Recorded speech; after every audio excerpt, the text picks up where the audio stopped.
Hi everyone, कैसे हैं? चलिए आज हम लोग बात करते हैं क्लास 11 का सेकंड चैप्टर का एक important topic Pauli's exclusion principle. बात करेंगे पॉलीज एक्सक्लूशन प्रिंसिपल का स्टेटमेंट के बारे में और ये हम लोग को क्या समझाने की कोशिश करता है ये स्टेटमेंट। ठीक है, तो चलो समझते हैं पॉलीज एक्सक्लूशन प्रिंसिपल। देखो बच्चों, पॉलीज एक्सक्लूशन प्रिंसिपल का जो टू इम्पॉर्टेंट स्टेटमेंट है वो सबसे पहले हम लोग थोड़ा जान लेते हैं।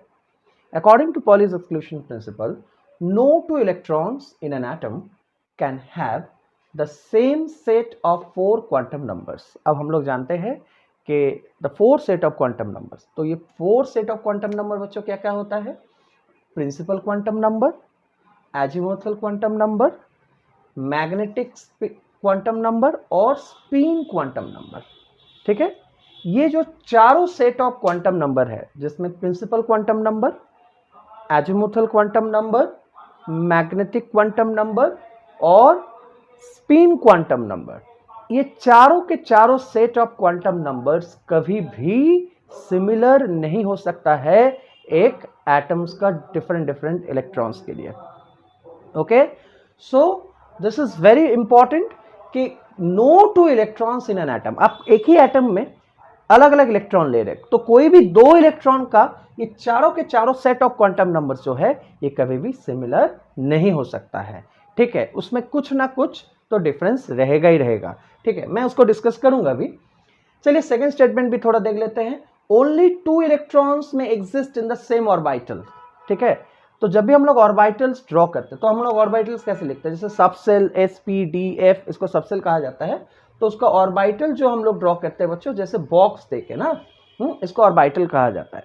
तो ये ऑर्बिटल्स में आप जब भी इलेक्ट्रॉन फिल करेंगे, so these electron must have opposite spin. इसका मतलब क्या हुआ कि एक ऑर्बिटल में, एक बॉक्स में आप दो से ज्यादा इलेक्ट्रॉन नहीं दे सकते हैं, वो भी ऑपोजिट स्पिन में आपको देना होगा। मतलब ये clockwise and anti clockwise spin करेगा। चलिए अब हम लोग थोड़ा इस पहला स्टेटमेंट में फिर से लौट के चलते हैं एंड समझने की कोशिश करते हैं थ्रू सम एग्जांपल। मान लेते हैं कि आपको एक चलिए मान लेते हैं 2p में, ये 2p ऑर्बिटल में ड्रॉ कर रहा हूं। ठीक है, 2p में देखिए p ऑर्बिटल में कितना ऑर्बिटल होता है बच्चों? 3, राइट। सो 2p में 1 2 3 4 5 6। ठीक है, तो मैं ये 2p ऑर्बिटल ड्रॉ किया, क्लियर है? यहां पे मुझे 6 इलेक्ट्रॉन दिखाई दे रहा है। ठीक है, तो क्या ये 6 इलेक्ट्रॉन का क्वांटम नंबर, चारों के चारों set of quantum number same हो सकता है? पॉलीज एक्सक्लूशन तो बोल रहे हैं ये तो नहीं हो सकता है, पॉसिबल नहीं है। ठीक है, तो पॉलीज एक्सक्लूशन हम लोग को कुछ नियम, कुछ रूल्स में बांध देता है कि हम लोग को इलेक्ट्रॉन्स को किस तरह से फिल करना है और क्या नहीं करना है। ठीक है, तो चलिए देख लेते हैं।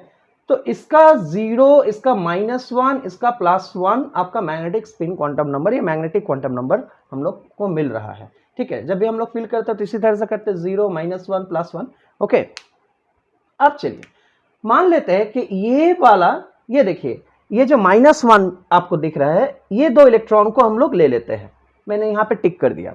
तो क्या ये दोनों इलेक्ट्रॉन का क्वांटम नंबर, चारों के चारों set of quantum number same होगा? नहीं होगा। पॉलिश तो बोल रहे नहीं होगा। चलिए कैसे? चलिए यहां से प्रिंसिपल क्वांटम नंबर इसके लिए क्या है, ये दोनों इलेक्ट्रॉन के लिए प्रिंसिपल क्वांटम नंबर मैं लिख लेता हूं। चलिए प्रिंसिपल क्वांटम नंबर दोनों के लिए 2 होगा। तो मैं दोनों इलेक्ट्रॉन के लिए लेता हूं। तो पहले एक ऊपर वाला और एक नीचे वाला, मैं दोनों को एरो से दिखाने की कोशिश करता हूं, एक अपवर्ड या क्लॉकवाइज और एक एंटी क्लॉकवाइज। दोनों इलेक्ट्रॉन को मैंने यहां पे ले लिया। अब देखिए, तो इसका तो n हो गया आपका 2, राइट। अब बेटा या L जो है ये क्या होगा, या L का वैल्यू यहाँ पे P दिया है। ठीक है, तो P के लिए मैं यहाँ पे 1 ले लूं। ठीक है, तो 1 1, दोनों में 1 1 आ गया।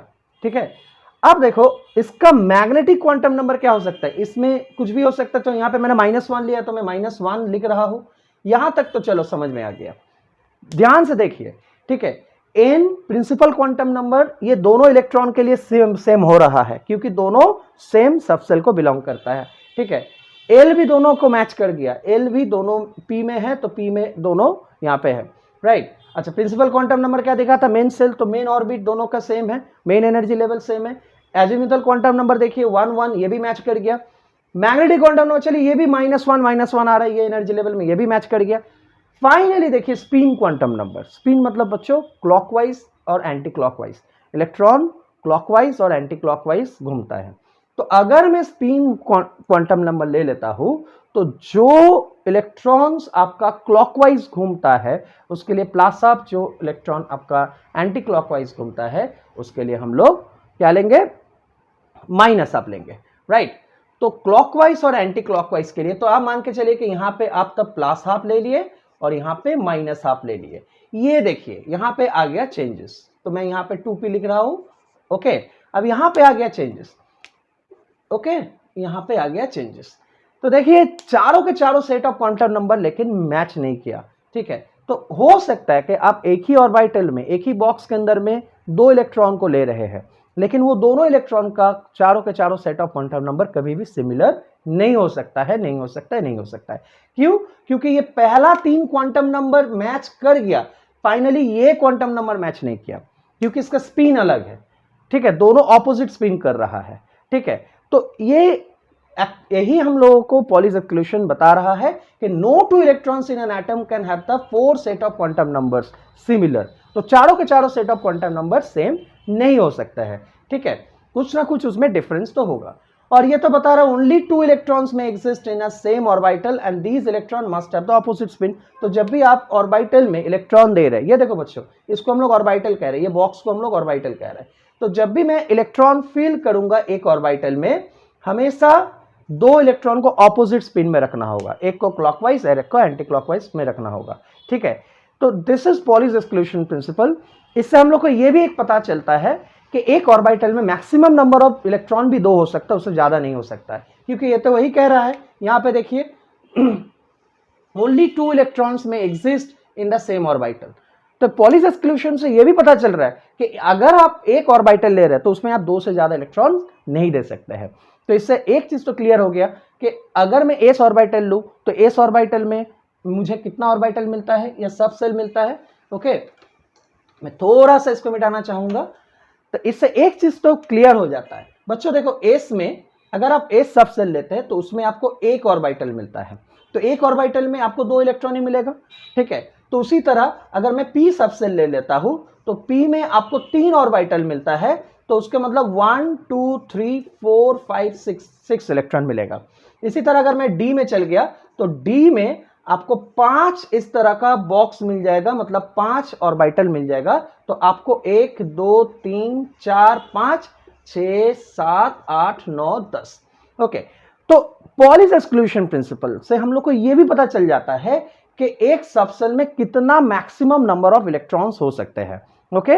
मतलब क्योंकि एक ऑर्बिटल में आप हमेशा 2 से ज्यादा इलेक्ट्रॉन्स नहीं दे सकते हैं, वो भी ऑपोजिट स्पिन में आपको रखना होगा, ठीक है, नहीं तो उसका स्टेबिलिटी बिगड़ जाएगा।